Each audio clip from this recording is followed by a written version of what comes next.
깡패, 양아치라 불리던 과거부터 최근 불륜 논란까지 에브라의 행보는 늘 거칠고 위태로웠지만 박지성에 대한 마음만큼은 진심이었습니다. 이건 최근 방송에서 보여주는 모습 때문만이 아니라 과거 선수 시절 언행을 되짚어보면 알 수 있죠. 원래 두 사람은 적으로 처음 만났습니다. 박지성이 네덜란드 PSV 아인트호벤에서 경기를 뛸 때 에브라는 AS 모나코 팀이었죠. 화면에 보이는 사진이 박지성과 에브라가 처음 만났을 때입니다. 참고로 두 경기 모두 박지성이 속한 아인트호벤이 완벽한 승리를 거두었고 에브라는 박지성에게 밤새도록 얻어맞아서 그와 친구가 되고 싶지 않았다, 앙심을 품고 있었다고 농담처럼 이야기합니다. 사진만 봐도 박지성의 열정이 그대로 느껴지죠. 그러다 2005년 7월 박지성이 먼저 맨유에 입단하고 약 6개월 뒤인 2006년 1월 에브라가 맨유에 합류했습니다. 처음 두 사람은 서먹했다고 합니다. 박지성은 적응하기 바빠 새로운 선수를 챙길 여유도 없었고 에브라는 맨유 팀 내에 프랑스 선수인 루이 사하, 마카엘 실베스트르 선수들과 먼저 친해졌다고 하죠. 쾌활한 에브라도 처음 맨유에 왔을 때는 정말 조용히 숨죽여 지냈다고 합니다. 그러다 정말 자연스럽게 박지성과 에브라는 조금씩 친해졌습니다. 두 사람이 알더리 엣지라는 같은 동네로 이사를 간 것을 계기로 매일 서로의 집을 오가며 비디오 게임을 하며 친해졌죠. 특히 프로에볼루션 사커 게임을 즐겨 했다고 합니다. 당시 박지성은 프랑스어를, 에브라는 한국어를 전혀 못했고 둘 다 영어조차 서툴렀지만 시간을 함께 보내다 보니 정말 가까워졌죠. 2007년 카를로스 테베즈가 팀에 합류하며 전설의 삼총사가 완성됩니다. 테베즈는 영어를 못했지만 중간에 에브라가 스페인어 통역을 해주며 셋이 친해질 수 있었죠. 세 사람은 매번 저녁을 함께 먹고 경기 전 워밍업도 늘 함께 했습니다. 챔피언스리그 원정 경기를 하기 위해 비행기에 탈 때나 잉글랜드에서 원정 경기를 위해 기차에 탈 때에도 셋은 항상 함께 앉았다고 합니다. 함께 메뉴에서 뛰었던 리오 퍼디난드가 질투할 정도였죠. Three guys. They were the best friends. Everywhere they went, yeah, one of them. The other one will be. The other two will be coming shortly after. 첼시와의 챔피언스리그 결승전에서 박지성이 명단에서 제외되었을 때 가장 먼저 박지성의 슬픔을 알아챈 사람 역시 에브라와 테베즈였습니다. 두 사람은 박지성을 안아주었습니다. 정작 본인들은 경기에 뛰게 되었음에도 박지성이 함께하지 못한다는 사실에 두 사람이 더 실망하며 슬퍼했다고 하죠. 2007년 4월 박지성이 오른쪽 무릎 수술로 로마 경기에 출전하지 못했을 때에 에브라는 골을 넣으며 그 골을 박지성에게 바쳤다고 합니다. 너무 친한 사이였기에 박지성이 맨유를 떠나게 되었을 때 가장 마음이 쓰였던 것이 에브라였다고 합니다. 에브라는 진심으로 슬퍼했습니다. 나는 이제 누구와 함께 워밍업을 해야 하나. 두 사람의 우정은 여기서 끝이 아니었습니다. 박지성이 결혼했을 때 에브라는 결혼식에 참석하기 위해 미국에서 한국으로 날아온 뒤 다시 곧바로 프랑스로 날아가야 했지만 전혀 개의치 않았죠. 그에게 힘든 일이 있을 때에도 한국에 찾아왔죠. 두 사람은 사실상 가족이 되었습니다. 에브라는 박지성의 아버지를 아빠, 박지성의 어머니를 엄마라고 부릅니다. 박지성은 에브라의 아들 릴라스의 대부가 되어주었죠. 프랑스인과 한국인이 영국에서 만나 피어낸 특별한 우정. 팬들은 국적도 언어도 성격도 다른 두 사람이 어떻게 그렇게 친한 친구가 되었는지 항상 궁금해했습니다. 여기에 박지성은 특별한 계기는 없었으며 그저 시간이 흘러 자연스럽게 가족이 됐다고 답했지만 에브라의 생각은 달랐습니다. 그는 자신이 박지성과 의형제 사이가 될 정도로 친해진 명확한 이유를 알고 있었죠. 뒷골목의 아이. 그런 거를 좀 생각한다면은 고마워. 아니었어요. 지금이야 누구보다 외향적인 에브라이지만 어렸을 때는 매우 소심했다고 합니다. 에브라는 세네갈에서 태어났으나 한 살 때 다시 프랑스로 넘어갔습니다. 그리고 갱스터들이 들끓는 레 율리스의 뒷골목에서 대부분의 유년 시절을 보냈죠. 깡패가 즐비한 마을에서 태어난 아이들은 대부분 자라서 깡패가 됩니다. 에브라도 마찬가지였습니다. I steal things, I steal food, I steal clothes, I fight a lot. 주변에서 보고 배우는 게 싸움질과 도둑질밖에 없었던 에브라는 자연스레 비행 청소년 무리와 어울렸습니다. 참고로 이때 그는 고작 10대였죠. 에브라의 부모님은 아들을 전혀 잡아주지 못했습니다. 외교관이었던 아버지는 엄하긴 했지만 사모를 한 관계로 자식들만 24명이었습니다. 게다가 에브라가 10살 때 에브라의 어머니와 이혼하면서 집에서 쓸만한 소파나 TV 같은 것을 전부 가져가 버렸고 에브라는 아버지가 없는 유년 시절을 보내야 했죠. 어머니는 사회보조금을 받고 일을 하며 어떻게든 자식들을 키워내기 바빴습니다. 부모님의 관심에서 소외된 에브라의 방황을 잡아줄 사람은 아무도 없었습니다. 참고로 이때의 방황은 평생 그의 발목을 잡게 되죠. 그곳에서 에브라를 구해준 건 다름 아닌 축구였습니다. 5살 때부터 축구를 시작했던 에브라는 한 친구의 손에 이끌려 레 율리스 축구팀에 들어가게 됩니다. 참고로 이곳은 티에리 앙리가 축구를 시작하기도 한 곳입니다. 레 율리스 축구팀에서도 에브라는 조용했습니다. 코치는 말없이 묵묵히 공만 차는 에브라에게 유독 마음이 쓰였다고 하죠. 에브라는 스트라이커 포지션에서 뛰었고 프로 구단에서 입단 테스트를 받았습니다. 5살 때부터 공을 찼던 에브라는 축구 재능은 뛰어났으나 안타깝게도 키와 체격이 좋지 않았습니다. 않았습니다. 그리고 그 어떤 구단도 그를 받아주지 않았죠. 에브라는 축구를 포기할 수 없었습니다. 그에게는 축구를 하느냐 아니면 다시 길거리의 깡패가 되느냐의 선택이었고 사실상 막다른 골목이었죠. 에브라는 누구보다 열심히 노력했습니다. 다행히 파리 생제리망에 입단하여 윙어로 포지션을 변경하게 됩니다. 그러나 몇 개월 뒤 파리 생제리망에서도 방출되고 말죠. 아무것도 이루지 못한 채 다시 고향으로 돌아간 에브라, 이제 그에게 축구는 취미에 불과했습니다. 그 후 GBG 스포츠 센터에서 열린 실내 5대5 축구 대회에 참가했는데 우연히 경기를 보러 온 이탈리아 스카우트의 눈에 띄어 FC 토리노 입단 테스트를 보게 됩니다. 그 후 이탈리아 3부 팀 시칠리아 팀 마르살라와 계약하면서 1998년 17살의 나이에 프로 선수로 데뷔하게 되죠. 이곳에서 에브라는 타고난 축구 실력이 아닌 다른 이유 때문에 큰 좌절을 겪게 되는데요. 본격적으로 그의 뼈아픈 과거를 살펴보기 전 정보 하나 소개하고 넘어가겠습니다. 해외 축구 소식 등 해외 정보를 얻기 위해 대부분 이런 식으로 구글 검색을 통해 다양한 사이트를 들어가게 됩니다. 공용 와이파이는 대부분 암호화되어 있지 않아서 마음만 먹으면 누군가 제가 지금 보고 있는 사이트, 심지어 카드 정보까지 그대로 훔쳐볼 수 있다고 합니다. 이걸 막기 위한 가장 쉽고 강력한 방법 중 하나가 바로 노드 VPN입니다. 클릭 한 번으로 인터넷 데이터를 최상위 수준으로 암호화하기 때문에 해커가 중간에서 정보를 가로채는 것이 불가능해지죠. 해외 여행이나 출장에 자주 가시는 분들은 한국에서 보던 OTT 서비스가 안 나와서 답답하셨던 분들도 많으셨을 텐데요. 노드 VPN을 이용하시면 한국에서 즐기던 서비스를 해외에서도 그대로 이용 가능합니다. 최근에는 더 강력한 기능이 추가되었는데 안심 통화 보호 기능으로 스팸과 사기 전화를 미리 차단해주고 초저가로 유혹하는 가짜 쇼핑몰이나 위험한 사이트에 접속하기 전 미리 경고를 띄워 스캠 및 사기로부터 보호해줍니다. 지금 타이밍이 좋은 게 5월 27일까지 아래 링크로 접속하시면 최대 79% 할인에 추가 혜택까지 준다고 합니다. 게다가 30일 환불 보장이라 부담 없이 써보실 수 있을 것 같습니다. 계정 하나로 스마트폰부터 노트북까지 최대 10대의 기기를 동시에 보호할 수 있으니 사용해보고 싶으신 분들은 꼭 영상의 더보기란과 고정 댓글을 참고하시기 바랍니다. 다시 본론으로 돌아와서 유럽에서 유색인종으로 축구를 한다는 건 매 순간 인종차별이라는 벽과 싸우는 일이었습니다. 이탈리아에 처음 왔을 때 한 아이와 아버지가 그에게 다가와 사진을 찍자고 했습니다. 벌써 나를 알아보는 건가? 우쭐해진 에브라가 가까이 오라고 하자 아이는 신기하다는 듯 그의 팔을 문지르기 시작했습니다. 옆에 있던 아이의 아버지가 물었습니다. 왜 몸을 안 씻고 다니는 거예요? 시칠리아에서 에브라는 그저 신기한 구경거리였던 겁니다. 당시 에브라는 화도 나지 않았다고 합니다. 그저 그들이 무지해서 그런 것이라며 쓸쓸히 웃어 넘겼죠. 하지만 차별은 점점 더 노골적으로 변했습니다. 관중들은 에브라가 경기장에 들어서면 바나나를 던지고 원숭이 소리를 냈습니다. 그러나 이것들은 오히려 에브라를 더 강하게 만들었다고 합니다. 그는 포기하지 않았고 몇 년 뒤 2부 리그인 AC 몬차 팀에 입단했죠. AC 몬차 팀 동료들은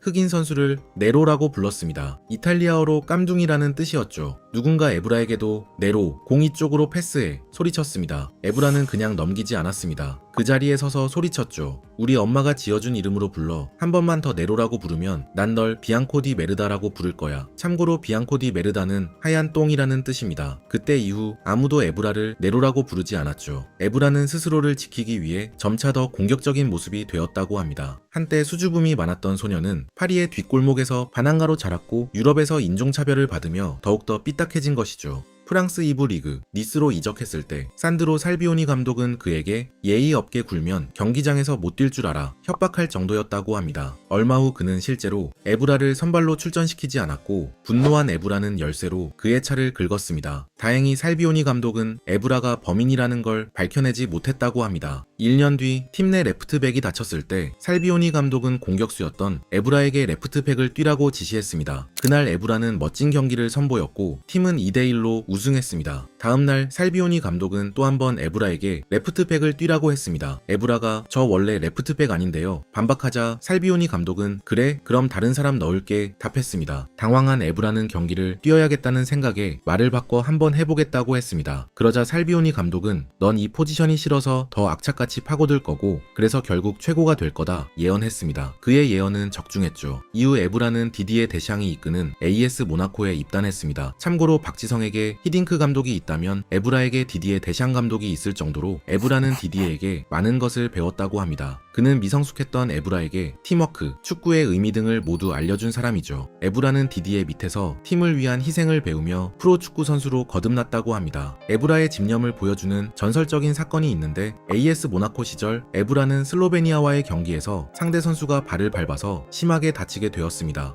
다음 경기에 출전은커녕 제대로 걷지도 못할 지경이었죠. 에브라는 디디에 데샹 감독에게 너무 아프다고 호소했지만 팀은 그를 필요로 했습니다. 고민하던 찰레 스태프 한 명이 전통적인 방식으로 신발을 신어보면 어떻겠냐고 제안했습니다. 그건 신발에 닭고기를 넣어 말랑말랑한 완충 장치로 쓰는 것이었죠. 에브라는 정육점에 찾아가 닭고기 한 조각만 달라고 부탁했습니다. 놀랍게도 통증이 훨씬 가라앉았고 이후 4개월 동안 그는 경기 때마다 축구화 속에 닭고기를 넣고 뛰었다고 합니다. 에브라는 닭고기 덕분에 잘 뛸 수 있어 맨체스터 유나이티드와도 계약하게 되었다고 했죠. 메뉴 입단.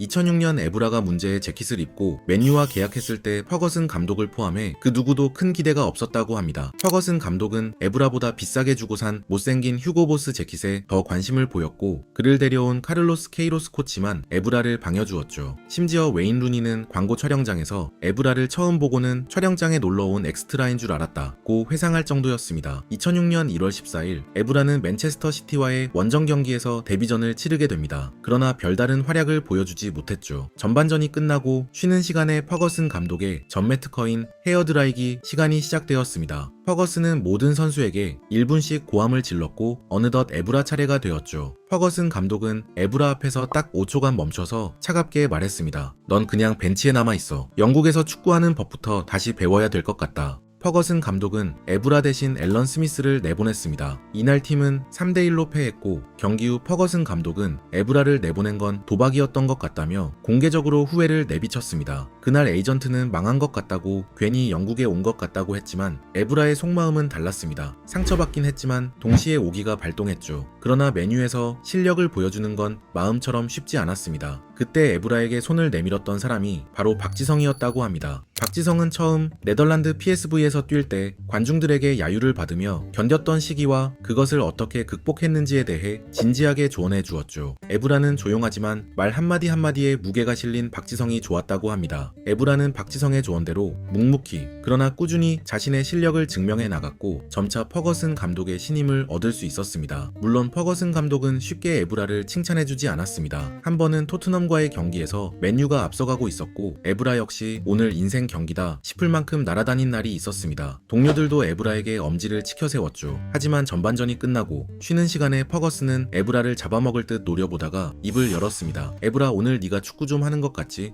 네, 반대 사르에게 백패스 하는 것 봤는데 네 감독님 그래도 딱 한 번뿐이었어요. 횟수가 중요한 게 아니야. 한 번만 더 공 뒤로 패스하면 바로 짐 싸게 될 거야. 똑바로 해. 에브라는 너무 억울했다고 합니다. 스스로도 잘했다고 생각했는데 반대로 혼이 나니 이해가 가지 않았죠. 그날 맨유는 4대0으로 토트넘을 이겼습니다. 다음날 에브라는 퍼거슨 감독을 찾아갔습니다. 감독은 에브라야 뭐 걱정되는 거 있어? 물었습니다. 어제와는 다르게 상냥한 톤이었죠. 그 사실 어제요. 입을 떼자 퍼거슨 감독은 그에게 이렇게 이야기해 주었습니다. 에브라, 어제 몇몇 선수가 느슨해 보여서 네가 본보기가 된 거야. 너처럼 강한 선수여야 내 메시지가 팀 전체에 제대로 전달되거든. 퍼거슨 감독은 내심 에브라를 팀의 핵심 선수라고 인정하고 있었던 것이죠. 그러나 얼마 뒤 그 사건이 터졌습니다. 2007년 5월 18일 FA컵 결승전 하루를 앞두고 에브라의 얼굴이 신문에 대문짝만하게 실린 것이죠. 기사의 제목은 깡패와 좀도둑으로 그의 어두웠던 과거를 폭로하는 기사였습니다. 비행 청소년 당시 친구였던 마마두 니아카테는 빵집 앞에서 사람들에게 1, 2달러씩을 구걸했다. 쇼핑센터에서 물건을 훔쳤다. 선생님들이 우리를 괴롭히면 차 타이어를 찢어버리곤 했다. 등 에브라가 지우고 싶었던 과거를 낱낱이 공개했습니다. 친구는 축구가 에브라를 사람으로 만들었다는 훈훈한 결말로 마무리 지었지만 대중들은 그의 폭력적인 과거에만 관심을 보였죠. 그날 밤 퍼거슨 감독은 에브라를 불렀습니다. 구단주인 글레이저 가문은 이미지를 중요하게 여겨 지금은 대중의 눈을 피하는 게 좋겠다. 내일 결승은 쉬어라. 충격을 먹은 에브라는 과거일 뿐이다. 제발 경기에 뛰게 해달라 고 빌었습니다. 퍼거슨은 잠시 장난이라며 얼버무렸지만 다음날 결승전 선발 명단에는 가브리엘 에인세의 이름이 적혀 있었습니다. 에브라는 끝내 경기장에 발을 들이지 못했고 이날 경기는 맨유의 패배로 끝이 났습니다. 퍼거슨 감독은 실망한 거 안다. 다음에 또 기회가 있을 거다. 위로했지만 에브라는 분노를 참지 못하고 퍼거슨 감독의 내민 손을 뿌리쳤다고 합니다. 그냥 팀에서 떠나고 싶은 심정이었죠. 그러나 에브라는 실력으로 논란을 잠재웠고 퍼거슨 감독이 가장 믿는 선수 중 한 명으로 등극합니다. 에브라는 그라운드 안팎에서 여러 논란을 불러 일으키기도 했습니다. 한 번은 에브라와 박지성 선수 등 몇 명이 첼시와 경기 후 구장에서 몸을 풀고 있는데 첼시 측 스태프가 다가와 당장 비켜달라고 고함을 쳤고 이는 곧 격렬한 몸싸움으로 번졌습니다. 박지성이 싸움을 말리려고 뛰어가는 모습에서 다급함이 느껴지죠. 맨유 측은 구장 관리인이 에브라에게 인종차별적인 발언을 했다고 주장한 반면 첼시 측은 에브라가 먼저 주먹을 날렸다고 주장했습니다. 잉글랜드 축구협회 측은 조사 결과 에브라가 먼저 첼시 직원을 가슴으로 밀치고 머리를 때렸다는 점에서 잘못했다며 1만 5천 파운드의 벌금을 부과했습니다. 반대로 직원의 공격적 언행을 통제하지 못한 첼시 구단에게도 2만 5천 파운드의 벌금이 내려졌죠. 후에 슈퍼러브 채널에서 밝히길 첼시 직원이 잔디 깎는 기계로 먼저 여러 번 에브라를 위협하며 도발했다고 합니다. 다소 거칠었던 에브라였지만 친구에 대한 충성심은 그 누구보다 뜨거웠습니다. 절친했던 테베즈가 라이벌 팀인 맨시티로 이적했을 때 에브라는 화를 참지 못하고 테베즈에게 일갈했다고 합니다. 그 하늘색 셔츠는 내 색깔이 아니야. 너희 집엔 아직도 메뉴 티셔츠를 입은 사진이 걸려있잖아. 너는 빨간 피를 타고났고 너 스스로도 그걸 잘 알고 있을 거야. 당시 테베즈의 이적은 메뉴 팬들에게 큰 충격이었고 누구보다 팀의 결속을 중시했던 퍼거슨 감독은 깊게 실망했다고 합니다. 심지어 퍼거슨은 맨유 선수들이 맨시티 선수들과 사적으로 어울리는 것조차 용납하지 않았죠. 하지만 에브라는 감독의 눈치보다 친구와의 우정을 택했습니다. 두 사람이 식사하는 모습이 파파라치에 찍혀 퍼거슨 감독의 차가운 눈총을 받기도 했지만 그는 축구 선수라는 직업보다 더 중요한 건 친구에게 충성하는 것이라 굳게 믿었죠. 특히 에브라가 가장 좋아했던 친구는 역시 박지성입니다. 일각에서는 방송용 우정 아니냐는 의심도 하지만 이 영상을 보면 에브라의 진심을 알 수 있는데요. 한 외국 기자가 한국 국가대표팀으로 차출된 박지성에게 전하고 싶은 메시지가 없냐고 묻자 에브라는 의미심장한 표정을 지으며 말했습니다.